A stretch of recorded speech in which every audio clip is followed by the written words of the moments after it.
después de estas elecciones todavía se está disputando ahí la presidencia voto a voto y queremos conversar sobre esta elección junto al profesor de la Pontificia Universidad Católica del Perú, analista internacional y gerente de Imaginación Perú, Carlos Escafi, que ya nos acompaña hasta ahora. ¿Cómo estás, Carlos? Muy buenas tardes.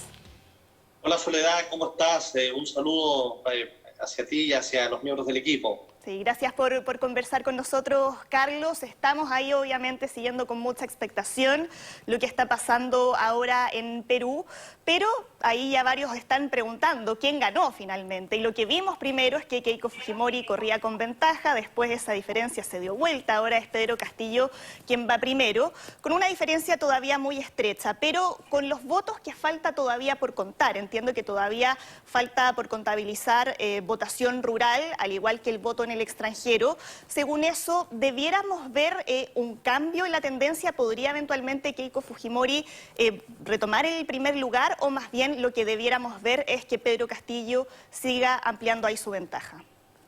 Mira Soledad, en este minuto lo que hay en concreto es un empate estadístico y bajo estas condiciones cualquier cosa puede pasar. Esa por lo demás ha sido la constante en Perú. En este minuto Fuerza Popular, la candidata Keiko Fujimori, tiene un 49,79% respecto del porcentaje que tiene el profesor Pedro Castillo y su partido Perú Libre de 50,241. Son de alrededor de 81.000 votos la diferencia que tiene Pedro Castillo respecto de la señora Keiko Fujimori.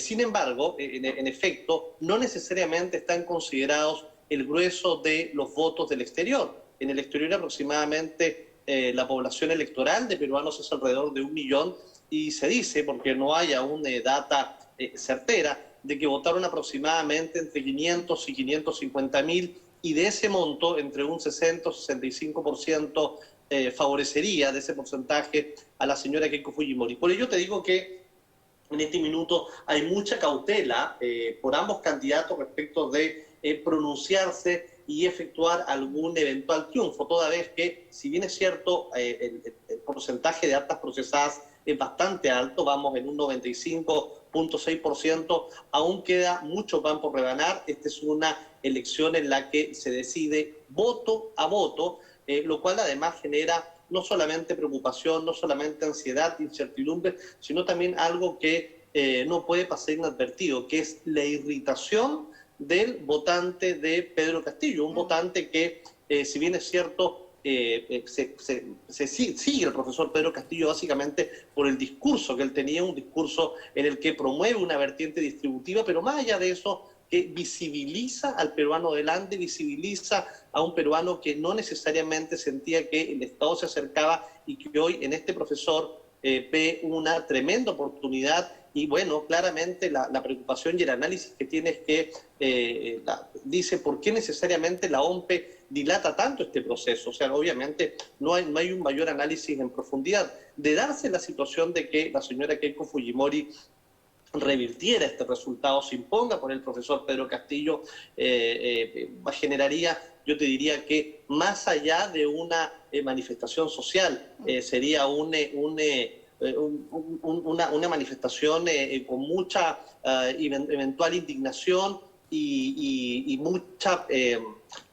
un manifiesto, mucho descontento respecto de que no necesariamente lo tomarían como un resultado válido, a pesar de que sea la misma OMPE quien se pronuncie. Y esa validez, Soledad, se daría en razón de que dicen por qué la OMPE se demora tanto. La razón que la OMPE se demore y eventualmente incluso hasta el día miércoles para saber los resultados finales, son porque los votos del exterior aún no necesariamente terminan llegando y falta, por otro lado, un porcentaje de zonas del Perú en donde no necesariamente hay una mayor conectividad y que se puedan efectivamente la OMPE pueda recibir estas actas. Sí, Carlos, también en ese sentido también Lo que hemos visto, bueno, ayer ya escuchábamos a los partidarios de Pedro Castillo cuando sale este primer flash electoral, que salieron precisamente a manifestarse a las calles a decir no más fraude, ¿no? Pero que es una elección que también, como otras elecciones a lo largo de la historia de Perú, han estado marcadas por este clivaje del anti, ¿no? Y por lo tanto, el próximo presidente o presidenta, sea quien sea, se va a enfrentar con un rechazo todavía muy fuerte de la ciudadanía. No va a contar con mayoría en el Congreso. Hay un Congreso sumamente fragmentado, un país polarizado, con mucho descrédito hacia la clase política. Por lo tanto, ¿qué podríamos esperar, gane quien gane, en términos de la gobernabilidad? ¿Podríamos ver eventualmente el panorama con que ya nos hemos encontrado anteriormente en Perú, con presidentes que terminan siendo vacados por el Congreso? ¿Cómo lo ves? Mira, yo veo, a ver, independiente de que gane el profesor Castillo, la señora Keiko Fujimori, se enfrentan a una situación de gobernabilidad altamente crítica, no solamente porque reciben un país con una fractura social importante y con una polarización ideológica consecuencia de populismos de izquierda y derecha, sino que además, Soledad, el Congreso, el actual Parlamento que inicia funciones el 28 de julio de este año, fecha en la que además Perú recibe sus 200 años de vida republicana, también es bastante fraccionado.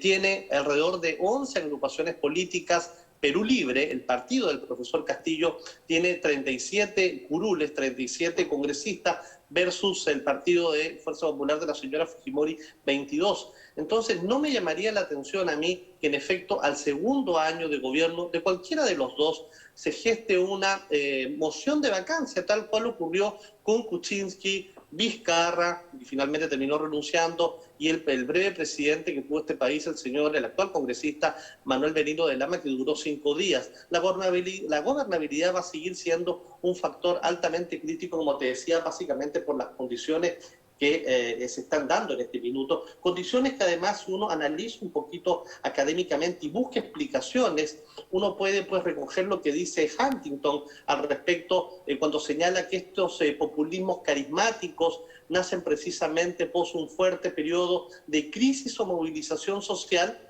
cuando el ciudadano está harto, cansado y agobiado. Y bueno, hay que decirlo, en esta contingencia dicha condición se cumple, Soledad. Entonces es altamente probable, va a seguir habiendo mucho ruido político y eso, sin lugar a dudas, va a terminar afectando en una de las principales fortalezas que ha tenido el Perú en los últimos 20 años, que ha sido este crecimiento al ritmo de una locomotora. Perú ha venido creciendo 5% en promedio, con una inflación muy controlada de un 2,3%, con indicadores macroeconómicos realmente, y hay que decirlo, por sobre el promedio de la región, más de 70.000 millones de dólares en reservas internacionales netas y siendo además un interesante destino de atracción de inversión extranjera. Hoy este ruido, en los últimos 5 años, Perú tuvo 4 presidentes, siendo el último Sagasti, y ahora esta nueva situación que se genera y evidentemente muestra pues un fraccionamiento, una fractura social, como te decía, van a terminar pasándole la cuenta en lo económico. Finalmente, el que pierde básicamente son los que menos tienen. Sí, y además esto se da en un contexto donde Perú está muy complicado por el impacto tanto económico como sanitario que ha tenido la pandemia de coronavirus, y por lo tanto ahí también hemos escuchado hablar a los candidatos de llegar a algún acuerdo de la unidad. Escuchábamos ayer a Keiko Fujimori. En ese sentido, Carlos, ¿crees que alguno de los candidatos la tiene más fácil a la hora de poder tratar de llegar a un acuerdo con este Congreso tan fragmentado que nos mencionabas recién? Mira, no necesariamente veo que uno de los dos esté con mejores condiciones para negociar o para recibir un parlamento cuando quien gane básicamente tiene al 50% de los peruanos que no necesariamente estarán de acuerdo y eventualmente podrían ejercer una dura oposición. La tarea va a ser del nuevo gobierno quien asuma implementar un gobierno de unidad, pero sobre todo con mucho foco en un tema altamente sensible. Además de cerrar brechas y Soledad, colocando a los peruanos al centro, enfocando además la gestión en una real y sincera labor de inclusión social con foco en acceso a la salud, educación, reactivación y reforma económica. Recordemos que solamente, por ponerte un dato, de 10 peruanos, 8 viven en la informalidad, además una importante y potente cantidad de conflictos sociales, y a eso súmale el tema COVID. Hace poco el gobierno, la semana pasada, sinceró las cifras de fallecidos y se hablaba de más de 180.000 fallecidos. En marzo, el promedio de fallecidos diarios fue de 1.000. Y hoy la situación es bastante crítica en materias de salud. Perú tiene alrededor de 4 millones y fracción de vacunas para una población de 33 millones. Entonces, hoy ves claro que el COVID queda en segundo plano, mientras tú le preguntas a este peruano que vota por Castillo, ¿y qué está usted haciendo para cuidarse del COVID? No está yendo a trabajar, se está cuidando, se está quedando en su casa, y te responden, mire, yo prefiero morir de COVID que morir de hambre. Y claro está cuando peruanos de la zona adelante del Perú viven, grupos familiares viven con ingresos inferiores a $100 mensuales. Sí, es difícil lo que se viene, sin duda. Ahora, Muy Carlos, también quería consultarte por qué es lo que podríamos esperar en términos de las relaciones internacionales, especialmente las relaciones con Chile. A mí me da la impresión que, a diferencia de otras elecciones, como lo fue la de 2011, cuando ganó Ollanta Humala, el tema Chile aquí no ha estado tan presente. ¿Qué es lo que se podría esperar de uno y otro candidato?